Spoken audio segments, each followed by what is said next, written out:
3, 2, 1 start. बारिश के तेज होते सिलसिले के साथ देश में जगह जगह से बाढ़ की खबरें आ रही हैं।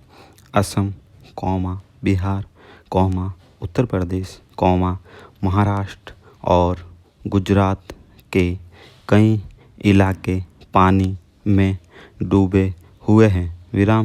दिल्ली में रविवार की झमाझम बारिश ने कुछ इलाकों को तरणताल में तब्दील कर दिया।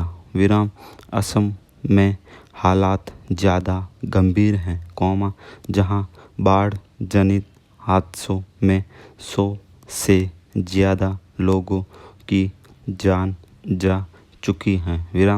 काजीरंगा राष्ट्रीय उद्यान में दर्जनों पशुओं के भी मरने की खबर है। बाढ़ हर साल आती है, लेकिन इस बार इसने कोरोना से जूझ रहे देश में हालात को ज़्यादा विकट कर दिया है। हर साल बाढ़ से बचाव के बंदोबस्त के दावे किए जाते हैं, जिनकी कलई मानसून के शुरुआती दौर में ही खुल जाती हैं।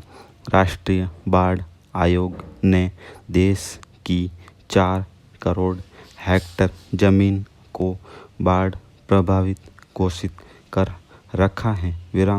इतने विशाल भूभाग को बाढ़ से बचाने की प्रभावी कार्य योजना तैयार करना अपने आप में बड़ी चुनौती है। हर जगह बांध, एनीकट वगैरह बनाकर समस्या से पार नहीं पाया जा सकता है। बिहार के मुख्यमंत्री नीतीश कुमार ने कुछ साल पहले फरक्का बांध को राज्य में बाढ़ के लिए जिम्मेदार बताया था। उनका कहना था कि इस बाढ़ के कारण लगातार गाद जमने से गंगा नदी की गहराई घट गई है। बारिश के दौरान नदी का उफान आसपास के इलाकों में तबाही मचाने लगता है। बिहार व उत्तर प्रदेश की आबादी बाढ़ के साथ जीना ही नहीं जानती, इसे वरदान भी मानती है। बाढ़ के पानी के साथ पहाड़ों से बहकर आने वाली गाद खेतों की उर्वरक क्षमता बढ़ाती है। बाढ़ का पानी नदी में जमा गंदगी को बहा ले जाता है और वह फिर से सुजलाम सुफलाम हो जाती है।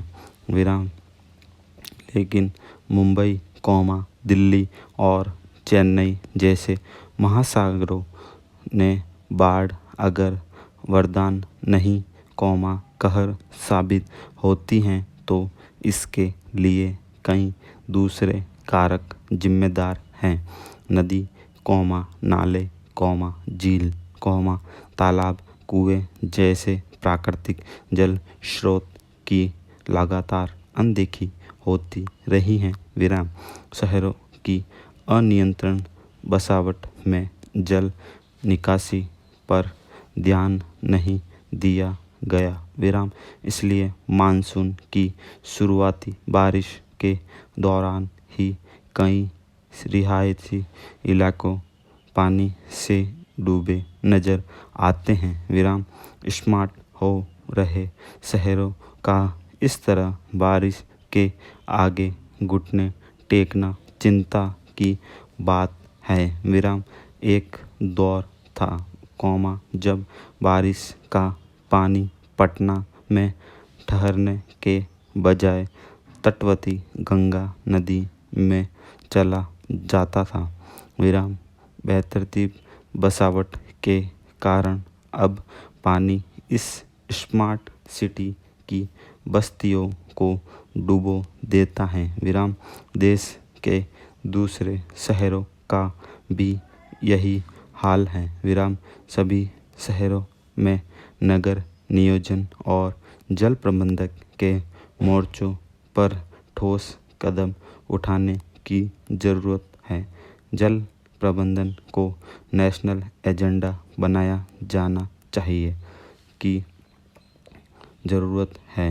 विराम जल प्रबंधन को बाढ़ नियंत्रण योजनाओं को इसके तहत लाया जा सकता है। विराम विशेषज्ञ बार बार चेताते रहे हैं कि आने वाले समय में बाढ़ की प्रवृत्ति और प्रकृति लगातार बदलती रहेगी। विराम इसलिए पारंपरिक जल स्रोतों को मजबूत बनाने के साथ आपदा प्रबंधन तंत्र को भी चुस्त दुरुस्त बनाया जाना चाहिए। विराम कोरोना ने देश की अर्थव्यवस्था को पहले ही काफ़ी पीछे धकेल दिया है। विराम बाढ़ जैसी प्राकृतिक आपदा को लेकर सक्षम सुरक्षा कवच जरूरी है, ताकि अर्थव्यवस्था का और अहित न हो। विराम स्टॉप।